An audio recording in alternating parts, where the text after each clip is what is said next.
The Traces Heatmap allows you to visualize the duration of actual user requests through a particular service. The horizontal axis represents the time of the user request traced, and the vertical axis represents the response time. The darker or brighter a rectangular plot on the heat map represents the number of traces that fall within that time of day and response time area of the chart.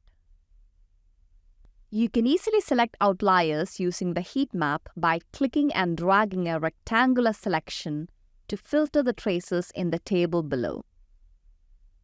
Other filter types are available in the GUI under the filter icon at the top right.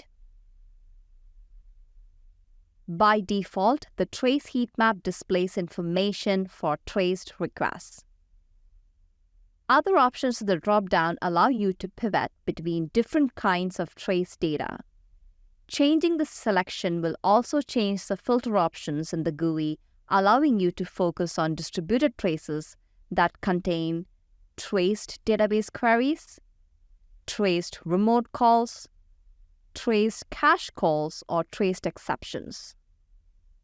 You can also search your trace data on OpenTelemetry attributes using the Smart Search functionality. The table below is filtered on exceptions from a specific container ID. This includes at a glance the error class and error message for the exception. Clicking the icon in the details column will lead to the icicle diagram for the chosen trace.